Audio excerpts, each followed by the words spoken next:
The dim light of the restaurant flickered, casting shadows across the room as I sipped my whiskey neat, my eyes fixed on the couple in the corner booth. My wife Emma looked radiant as always, her laughter ringing like a chime. It would have been a beautiful sight if it weren't for the man sitting across from her, his hand slipping under the table to caress her thigh. My grip on the glass tightened, the ice clinking softly as I swirled it around.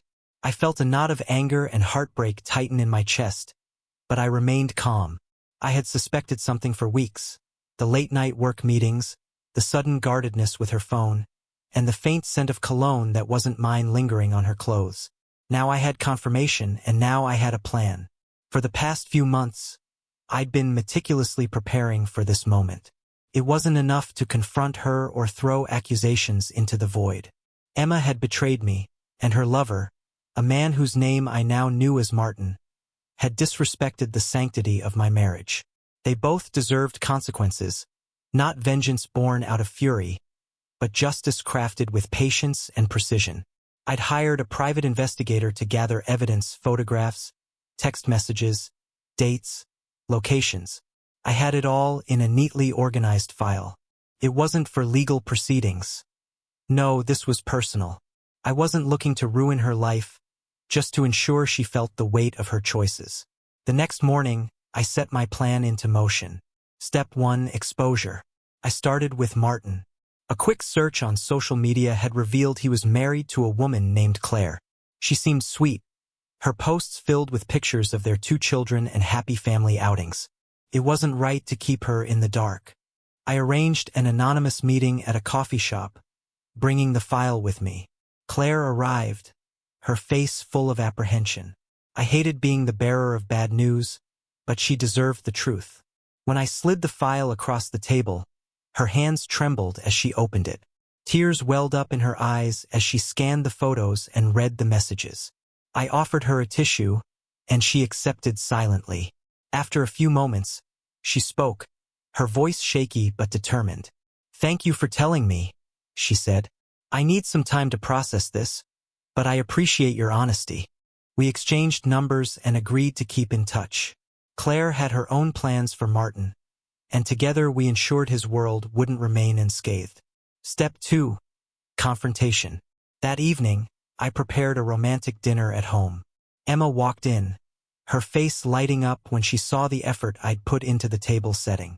Candlelight flickered off the crystal glasses, and a bouquet of her favorite flowers sat in the center. "What's the occasion?" she asked, smiling as she kissed me on the cheek. "Just wanted to spoil my beautiful wife," I replied, masking my disdain with a practiced smile. The dinner started pleasantly enough. We talked about mundane things, work, the neighbors, the upcoming holidays. But as dessert was served, I decided it was time. "Emma," I began, my tone calm but firm, "I've been thinking a lot about us lately." Her smile faltered slightly. "Oh? What about us?" I reached under my chair and pulled out the same file I'd shown Claire, placing it on the table. I slid it toward her. "I think you should see this." Her face paled as she opened the file, page after page. Her betrayal stared back at her in vivid detail.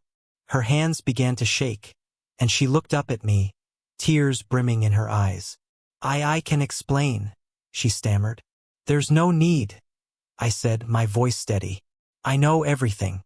I've known for weeks. This dinner isn't about explanations or excuses.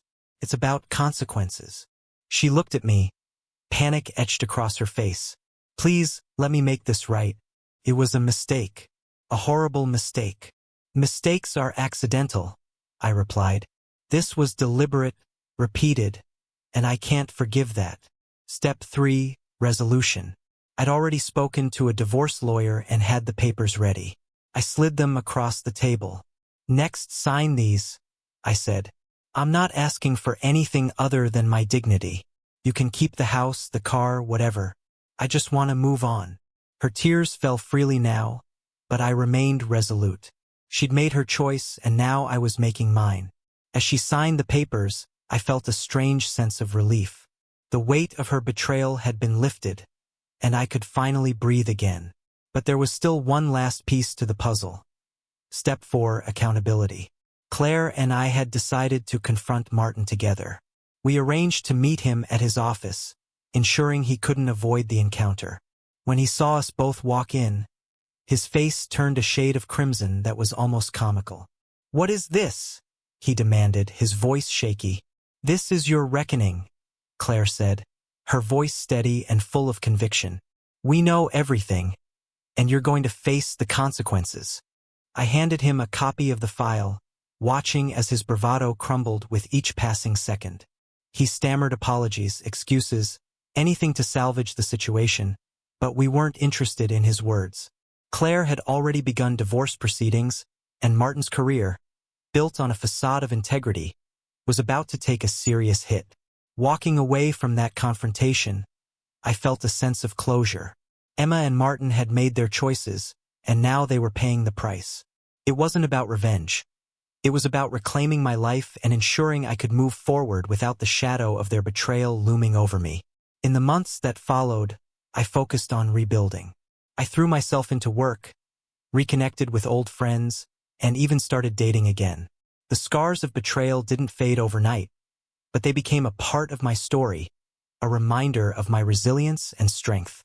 And as I sat in my new apartment one evening, sipping whiskey and watching the city lights twinkle outside, I felt something I hadn't felt in a long time: peace.